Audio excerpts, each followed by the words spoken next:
Hi friends, I hope you have a wonderful day, and this time I'm gonna be reacting to Geography Now Norway. Someone suggested to me, so yeah, let's get in. Oh. Hey everyone, so I'm excited for this one. We recently did a geography in Oslo, Norway, and I had the honor to meet many of you guys, the Norwegian geographies, in your own country. It was amazing. Norway is a country everyone has kind of heard about, something about snow, ice, Vikings, skiing, I think trolls, but Norway is also a land of highly compounded history, tradition, postmodernism, and above all, landscape and people. And black metal! Yes, Keith is really excited for this episode. It's time to learn geography. No! Hey everyone, I'm your host Barbs. We've done Denmark, Finland, Iceland, and now the fourth Nordic sister, Norway. Now in the Nordic countries, Norway would kind of be like the one that everyone either tries to call their best friend or date. She smiles at the ground, pulls her hair behind her ear, and looks up with those sky blue doe eyes that sparkle and says, "Welcome to Norway."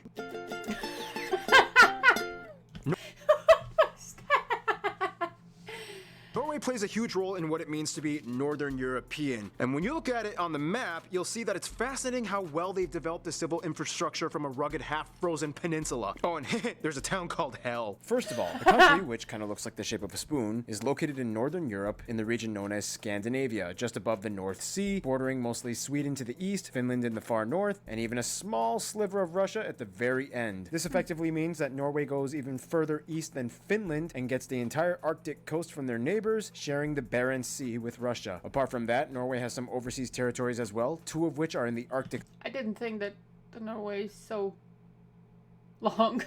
Circle, the Svalbard archipelago with only about 3,000 people, mostly in the largest town Longyearbyen, and the uninhabited Jan Mayen Island, which was actually kind of traded with the UK for these islands and Canada in like 1930 when Canada was still British. Weird trade-off, but okay. After that, they have two dependent territories, the Antarctic areas of Peter I Island and Bouvet Island, way down south, neither of which are permanently inhabited, and they also claim a portion of Antarctica known as Queen Maud Land. Going back to the mainland though, the country is currently, as of 2019, divided into 17 counties, or fylker, plus the unincorporated area of Svalbard, which, by the way, holds the northernmost permanently inhabited settlement in the world, with a population around 40 in the winter and 120 in the summer. The thing is, in 2020, the country will merge some of these counties into 11 regions. Already, North and South Trondelag have merged, and the final result in 2020 will look like this. The country's largest city and capital is Oslo, located in the southeast, which also holds the largest airport, Oslo Lufthavn International, as Kind of looked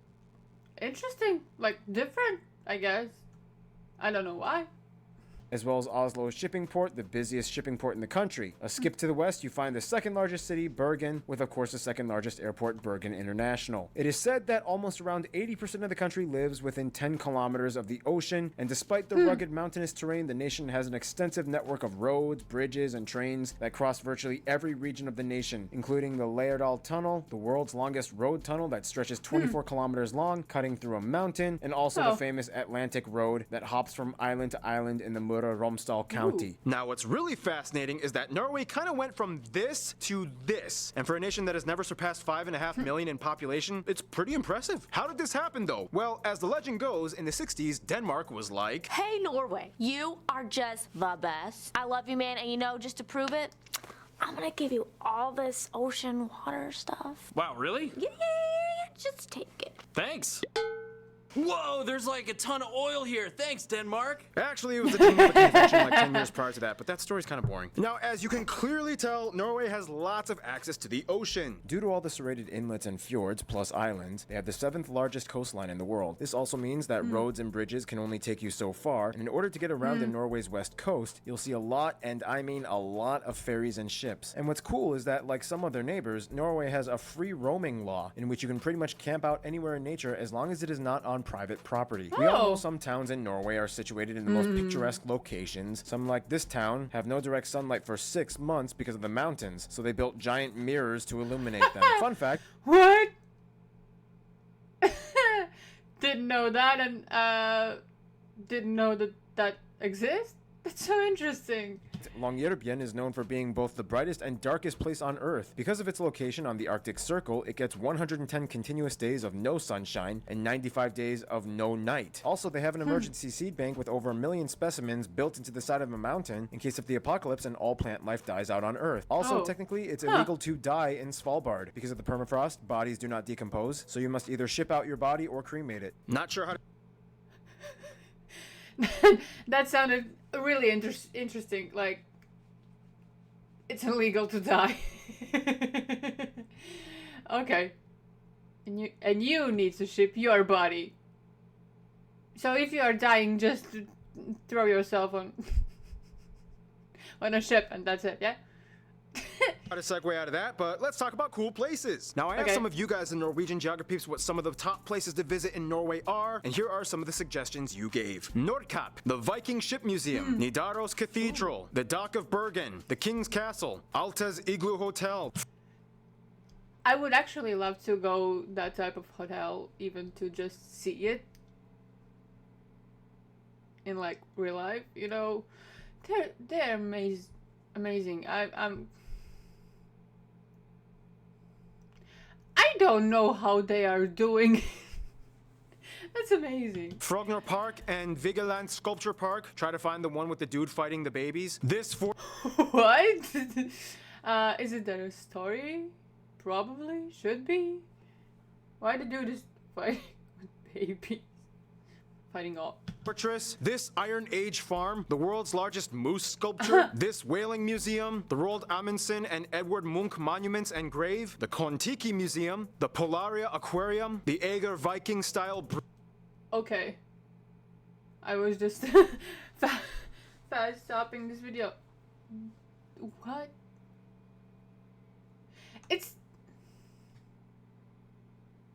It looks so interesting, but like it's kind of normal, but at the same time it's so amusing. What?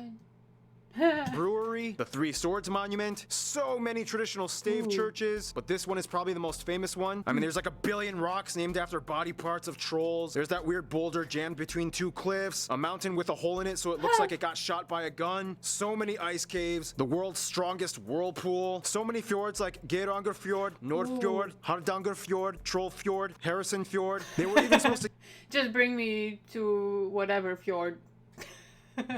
Looks so stunning. Give Finland the peak of Mount Halti for their 100th birthday, but then it was kind of like, Happy 100th birthday, Finland! Thanks, Norway. So I heard that you're thinking of finally giving me the peak to my tallest mountain, right? Oh yeah, sure, why not? Awesome. Well, then let me have it. Oh, see, there's this thing in my constitution called Article 1, which states that the Kingdom of Norway is indivisible, so here's a taco. Yeah, Norwegians actually really love tacos, which makes the perfect opportunity to transition into... Now, if you know anything about Norway's land, you'll know this one word. Fjords. Fjords, fjords. The word is even Norwegian. And it's interesting how it became that way. Basically, like many other areas in the north, the country is a post-glacial peninsula with over 50,000 islands that at one point was completely covered in ice. Over time, the ice melted, eroding the rock beneath, creating the incredibly indented coastline of steep, jagged cliffs and fjords. Of the coast, the largest and deepest fjord is Sognefjord, and it is the 3rd largest in the world, extending over 200 kilometers inland. This means that much of the country is divided into regions of choppy fjord stuff to the west and the connected hilly and valley stuff to the south and southeast. Everything pretty much falls either within the alpine boreal climate or further up north, Arctic. Keep in mind that due to Svalbard and Jan Mayen, the Norwegian economic zone extends to the majority of the Norwegian Sea and much of the Barents, as well as the North Sea to the south. This is called the NCS, or Norwegian Continental Shelf. Here, the largest deposit of underwater oil is found that supplies Norway with much of its wealth. A skip to the east, you find the largest lake, Lake Mjøsa, which is just parallel to the longest river in the country, the Glomma, which drains all the way into the North Sea in the south and has a drainage basin that covers about 13% of the country's land. A little skip to the west, in the center, you find the longest and most dominant mountain chain, the Scandinavian Mountains, where you can find the tallest peak, Galdhøpiggen, which is also the tallest in all of the North. It sounded interesting how he said it. If we are discussing the overseas territory, Haven't even heard of it. then Svalbard is pretty much an Arctic archipelago of glaciers, this one being the largest in all of Europe, and the rest are mostly just cold valleys. Jan Mayen Island is the only place with an active volcano in Norway. The Berenberg Peak last erupted in 1980. Otherwise, if we skip all the way south to the Antarctic, Bouvet and Peter I Islands are dormant volcanic islands, Bouvet considered the most remote island in the world, and both of which are nearly completely covered in ice and only inhabited by seals and birds. Now, keep in mind about the oil thing though, although they export lots of it, gas is actually still super expensive. According to globalpetrolprices.com, as of 2019, it is just over 17.2 krone per liter, making it one of the most expensive places to get gas in the world. Per gallon. Why couldn't you like euros per liter? Liter. Liter.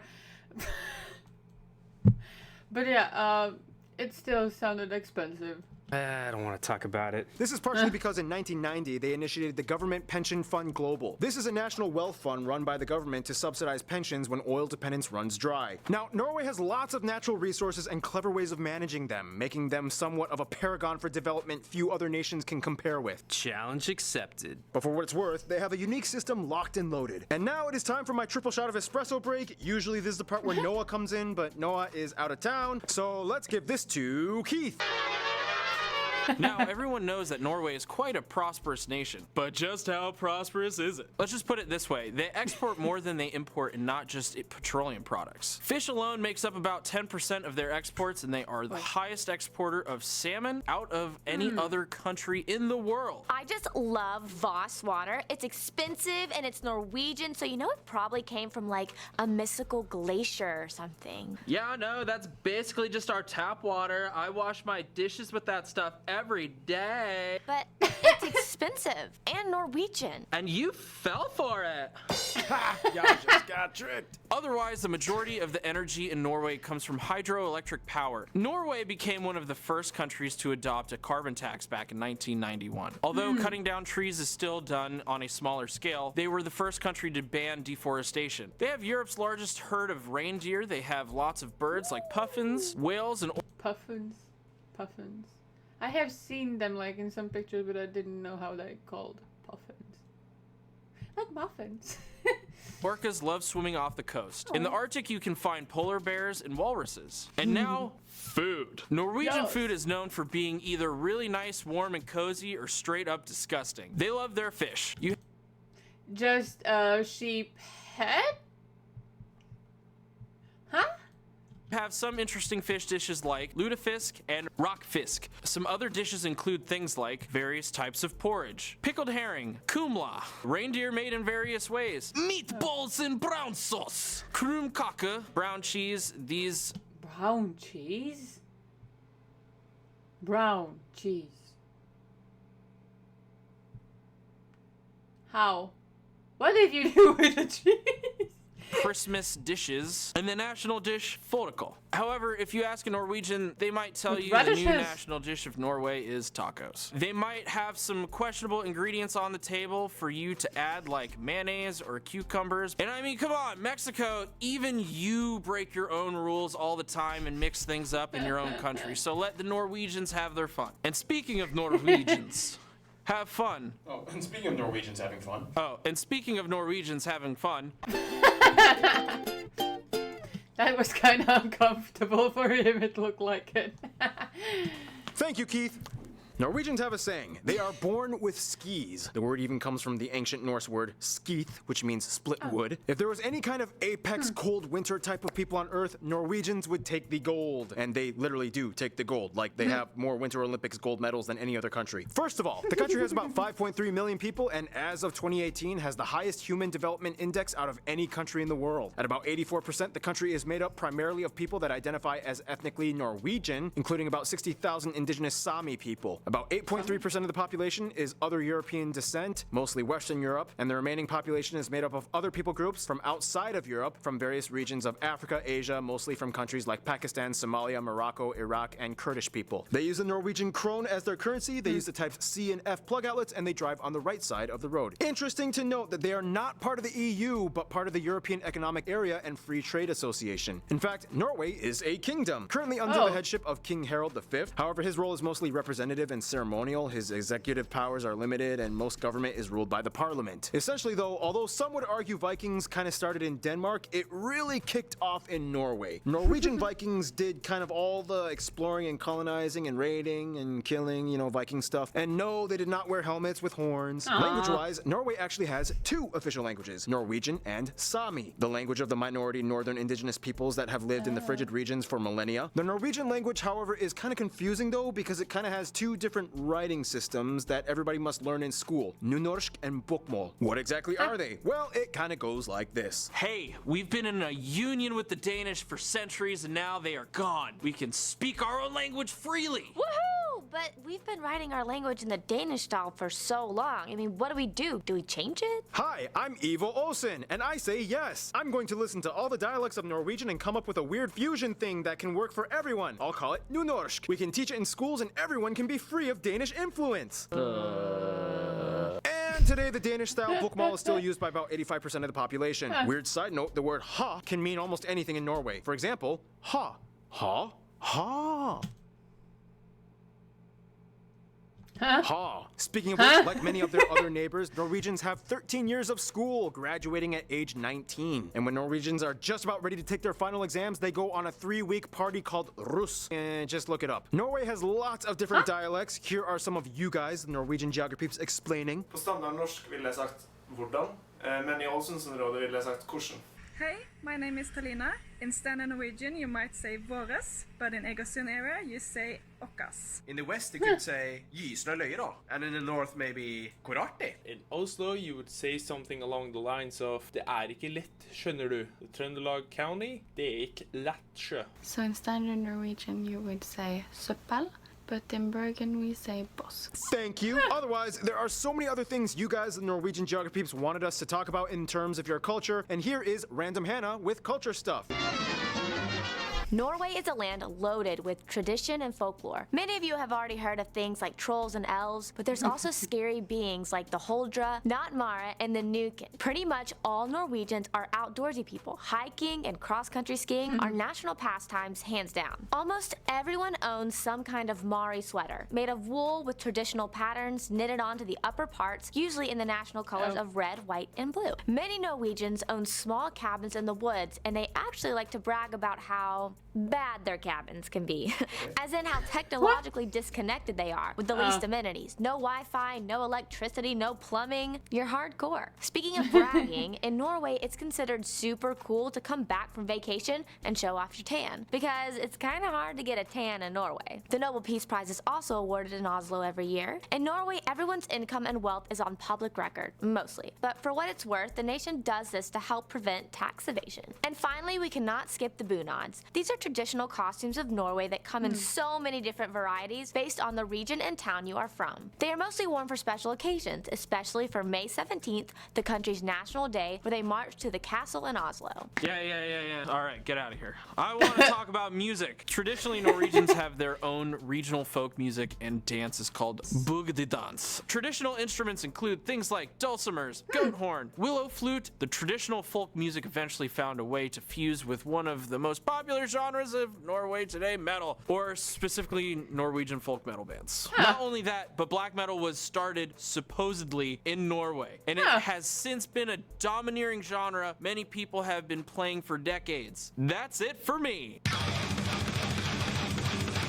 Thank you again, Keith. Anyway, we gotta move on. History. In the quickest way I can put it, Viking Age. This dude unites Norway into one kingdom. Vikings invade and take over a ton of other places like England. Christianity, Old Kingdom, Black Plague, Union of Kalmar. Denmark takes over. Lutheranism. Sweden takes over. Constitution established. First wave of immigrants to America. They finally leave Sweden. World War I, neutral. Women's suffrage. World War II, neutral again, but Germany doesn't care. Joins NATO and European Free Trade Association. Oil boom. They vote and reject EU membership. Host the Winter Olympics in Lillehammer. Lillehammer, largest underwater gas pipeline in the world, opened. Oslo grows and more immigrants come in. And here we are today. I asked you Norwegian geography peeps for some notable people from Norway or of Norwegian descent, and here are some of the ones you suggested we put in this video. Eric the Red, so many past Vikings and kings, blah blah blah. Edvard Grieg, Edvard Munch, these riders, these cross-country skiers, Roald Amundsen, Magnus Carlsen, Max Magnus, Thor Heyerdahl, Fridtjof Nansen, so many musicians like these people, as well as actors like these people, and of course the royal family. Seriously though, did you guys watch the movie Kon-Tiki? It's pretty good. I mean, his migration theory was still kind of mostly wrong, but hey, you did a cool thing, man. And that's the thing about Norwegians. They're so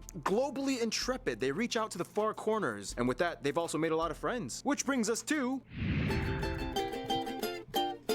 Now, Norwegians are known for being very level-headed and nice, but they do know who they support and stand by no matter what. First of all, Switzerland is kind of like their weird alternate parallel universe twin that shares a lot in common with them. They both are not part of the EU, they both are very financially stable, yet expensive to live in. They both have mountains and snow, and they both have similar values in general affairs. They get along pretty well and enjoy sharing the ski stories. The UK is a very close friend, especially Scotland due to their shared Viking history. They even give them a Christmas tree every year to say thanks for helping in World War II, when their king and government were taken in from exile as the Germans tried to invade. Nepal has close ties. As another mountain nation, they've taken much interest and send much aid to their programs. High-profile politicians have visited in the past, like their Minister of Environmental Development, Erik Solheim, and the Prime Minister of Nepal visited Norway as well. For the USA, they have a very close connection, not only in diplomacy, government, and business, but specifically to the diaspora living in the USA, and specifically the state of Minnesota. Nearly 1 million Norwegian Americans live in this one state alone. The USA holds more people of Norwegian heritage than any other country outside of Norway, with almost as many as there are in Norway. They even have a game show called Alt for Norge, in which Norwegian Americans see the homeland of their ancestors. They cry and act way too dramatic, which is entertaining. The winner gets to meet their Norwegian relatives, and the losers get a book telling them information, but they don't get to meet their relatives, which is kind of messed up, but it's a game show, what do you expect? Anyway, when it comes to their best friends, pretty much what I've heard is a mix between all the Nordics, but specifically Iceland, Denmark, and Sweden. Iceland is like their party friend they love to go on adventures with. They're also kind of like the preserved Norse nation that their ancestors colonized, which holds a dear spot in their hearts. Today they have a defense agreement that allows the Norwegian Air Force to survey and patrol the Icelandic airspace as well. Denmark and Norway, however, are always kind of fighting for Norway's affection. Both these nations in the past have fought each other and ruled over Norway under separate kingdoms. All three countries were at one point part of the Kalmar Union. They can relatively understand each other when they talk. Swedish is closer to Norwegian though. They are all part of NATO, the Council of Europe, and many people from each of these nations end up marrying and having families together. In conclusion, Norway's prosperity doesn't stop with their will for gritty cold adventure. They've scaled the South Pole, the icebergs, the glaciers, and the tundras. It's almost as if the ice keeps them warm. Stay tuned. Oman is coming up next. Oh my. Yeah, I actually one ago, and there is a few times that me and my friends are talking about it, but at the end I don't know why we aren't. And yeah, actually in Norway, I think for Latvia, there is a lot of Latvians going to live there, going to live, to work, to live, and yeah, even one of my friend's parents are living there, and he is living here. And yeah, there is a lot of people going there. So yeah, I don't know why I wanted to say that, but yeah. I love the nature, and I totally would love to go there and check it all. The fjords. I know I couldn't, probably. It took me a really long time. And so yeah, I really hope that you did enjoy this video, and if you did, please consider to leave a like and subscribe. And yeah, if you have other suggestions, please leave them maybe in my Discord server. That's safer, you know. I will totally make a video from there. In the YouTube, it's iffy because there is so many comments, and yeah. So yeah, thank you, and take a good care of yourself, and yeah, bye.